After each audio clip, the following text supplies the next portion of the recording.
With a new wave of fighting games coming, I thought it would be a great time to go over the basics of strike throw properties and the rock paper scissors aspect that comes with it. Now I know what you're thinking, why are you going over this aspect when some games already have tutorials explaining this? This is true as games like Street Fighter 6 have in-game guides, but so far a lot of them feel incomplete. So as the resident nerd of the fighting game community, I'm going to explain this in detail. As a heads up, this guide will mainly use Street Fighter 6, but this concept applies to most 2D fighters, so please share this with anyone who has interest in them. Alright, let's first start with strikes. These are attacks that can be blocked under normal circumstances. They can be broken down into 3 types: low, high, and overhead or jump-ins. Low attacks can only be blocked while crouching,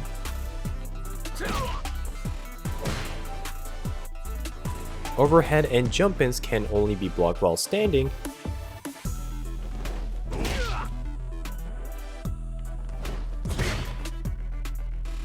and high attacks can be blocked both ways.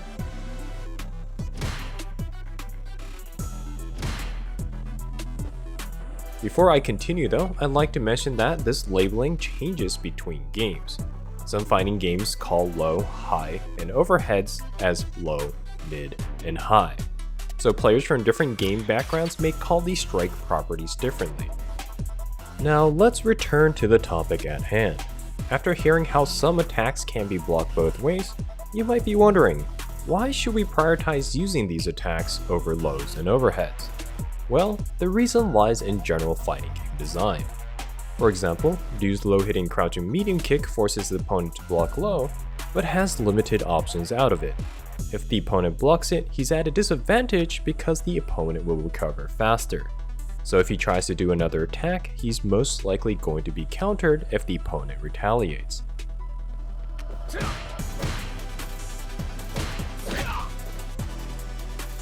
He can, however, cancel the attack to special moves, but those are generally disadvantages as well.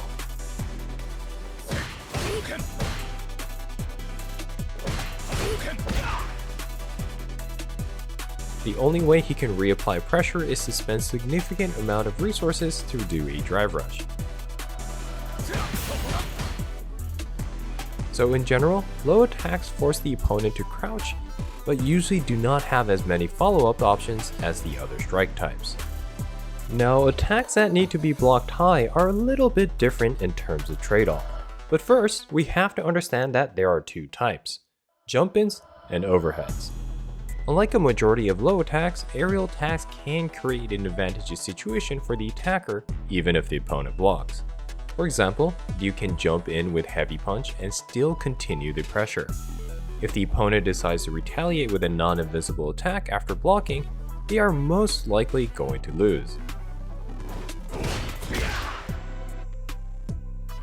Sometimes the sequence of attack is so airtight that mashing a button won't even result in it coming out. You can see here that the defender is mashing an input after blocking the aerial attack, but nothing is coming out. So what's the trade-off here? Aerial attacks are awesome once you land them, but it takes a fairly long time for them to reach the opponent. For games like Street Fighter 6, characters cannot block in the air, and most do not have moves that can alter their position. If the opponent is ready, they can easily counter. The community calls this counter an anti-air attack.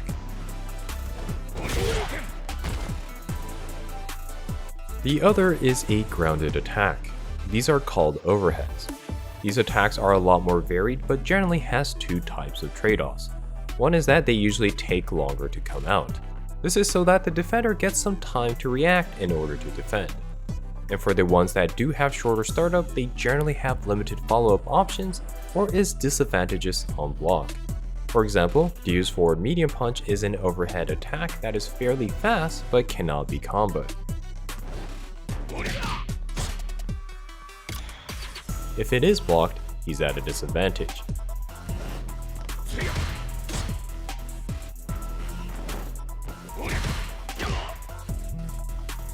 This attack is designed for the defender to react and block, then allow them to get an advantage if they do. On the other side of the spectrum, you have overheads that are very slow, but may be more favorable on block or have more damage potential. Chun-Li's Serenity Stream stance to Lotus Fist is one of these. This overhead allows her to cancel into special moves so she can keep the pressure if the opponent blocks, or go for a damaging combo if the opponent gets hit. This move is designed to reward the defender by interrupting it rather than blocking it. With the general design concepts of lows, jump-ins, and overheads explained, you can see that they require some sort of risk and commitment from the player. But what if you want to do attacks that are less risky and have more follow-up options? This is where high attacks usually shine. For example, Ryu's forward heavy punch is advantageous on block, so pressure can continue even after the opponent defends it. Ryu's crouching medium punch may not be as advantageous, but it keeps the opponent close and recovers fast enough so that a variety of follow-ups can be a threat. These attacks are definitely easier to block, but can be effective in conditioning the opponents to act a certain way. For example, if you condition the opponent to block Ryu's forward hard punch to crouching light kick, you can switch up the string and follow up with an overhead instead.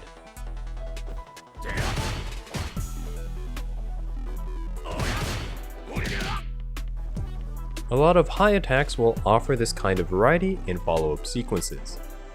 So how do we want to use these attacks? Generally, you want to use high attacks to create pressure through attack sequences. These are great in conditioning your opponents to block, as they are hard to evade and can often punish opponents who try to take drastic approaches such as jumping, dashing, or mashing during strings. For low attacks, you want to use in situations when the opponent is standing. For example, if the opponent is walking back or forward to control space in neutral, you can do a low attack to stop them from doing so. The main usage of the low is to limit the opponent movement by making them crouch or punishing them when they start to move. And once you get the opponent crouching in anticipation for a low attack, you can now threaten with an overhead. And for the aerial attacks, you generally want to use it to close the gap when the opponent is using long distance attacks with long recovery. It's great for punishing things like Ryu's Hadoken at mid-range. Now that we have a good idea of what basic strike types are and their general design philosophies, let's talk about how we can discern strike types by their looks. Overheads have arcing motions that start high then strike downwards. Here are some examples.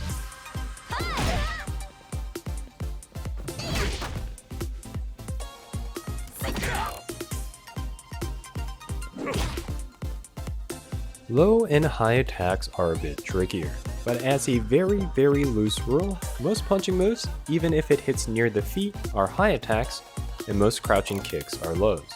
So DJ's crouching medium punch and standing light kick can be blocked high, and all his crouching kicks need to be blocked low.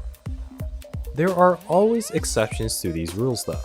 JP's Malice is a low despite using a punch button. E Honda's Harai kick is a standing kick but hits low.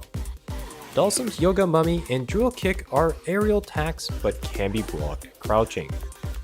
As a side note, there are strike types, generally called unblockables, that cannot be blocked. Drive impact related attacks in the corner is a good example. Most of these usually have specific counters such as interrupting with attacks, avoiding them, or using a parry type move. Speaking of unblockables, throws are exactly that.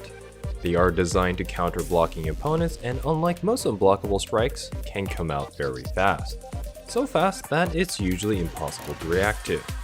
You know what this means. If you're in a range where you can threat both a strike and a throw, you can make the opponent guess. This is what we call a mix-up, specifically a strike-throw mix-up. Now in most in-game tutorials, they'll teach you to get out of throws by inputting a throw yourself. The fighting game community generally calls this teching or breaking a throw, depending on the game you play. This is the most straightforward defense against throws, but there are a lot more options. First one is to jump. Most normal throws are only designed to hit opponents that are grounded, so once the defender is in the air, the throw will whiff. One great way to use this method is to jump forward when the opponent attempts to throw you in the corner. This allows you to escape to the middle of the stage and give yourself better positioning. As an important note, jumping, similar to most actions in fighting games, has startup. You can see Ryu squatting to prepare for a jump before actually going through the air. Most modern games will still consider this portion to be unthrowable despite the character still being on the ground. So as long as you press up before the throw comes out, you should be able to avoid it. Second is to backdash. This can be very useful when trying to gain an advantage after avoiding the throw. For example, if you backdashes a throw attempt in the corner, you can counter with a crouching light punch. As a side note, similar to jumps, most games will consider the startup of the backdash throw invincible. Third is to do a throw invincible attack. Generally, moves that go into the air like Guile's forward heavy kick have throw invincible properties. These moves are especially powerful when used defensively by pressuring the opponent to input throw to break one, and countering that action. As a side note, some moves only have throw invincibility in the middle of the attack and not the beginning, so you may have to time them. Fourth is to interrupt the throw with an attack. Like many attacks in fighting games, throws can have startup, so if you hit the opponent before the throw action connects, you can counter it. For example, if the opponent starts the throw at the same time you press his crouching light punch, they will get countered. This is because the dude's light punch comes out faster than the throw. Alright, we're on to the last type of attack, the command grab. Unlike the normal throw that every character has, command grabs are special throws that are unique to only a select part of a roster. So characters like Ryu and Guile do not have one, but Zangief and Marisa does. The only difference these throws have over a normal one is that they cannot be broken by throw input.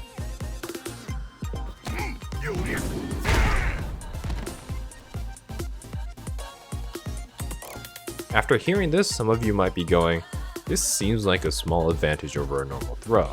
Why is everyone so scared of a command grab? The reason why is that teching a throw is one of the easiest ways to react to an attempted throw, and one of the less drastic options to avoid one. Jumping, dashing, and trying to counter with attacks may require much heavier risk, and even if a player gets hit with a normal throw, the damage and the resulting situation afterwards may be worth the sacrifice. The problem with command grab is that if you do take the hit, the damage is usually massive, and game designers often give tools to command throw characters to punish any other escape options. For example, Zangief has an anti-air command grab that also does incredible damage to counter opponents who attempt to jump away. So generally, command grab characters can create rock paper scissors situation that makes the opponent gamble with a huge portion of their health. And this is what makes players very uncomfortable. But there are risks though. Command throws, if balanced correctly, have long recovery when they miss. For example, if an opponent jumps Zangief's command grab, they can do a combo on the way down.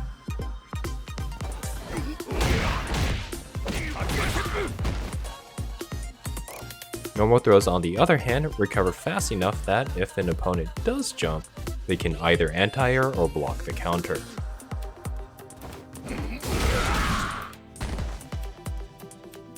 This is why you'll sometimes see people who play command grab characters still opt for normal throws. And that concludes the basic strike throw properties in fighting games. If you have any questions or things you'd like to add, let me know in the comments. I make a lot of tutorials on this channel and will continue to do so, so please check out the playlist and subscribe for future episodes. If you're new to fighting games, I highly recommend checking out the Fighting Game Mechanism series where I talk about both basic and advanced concepts. Brain Data Basics episode is a great place to start. Alright, till next time, have fun with fighting games.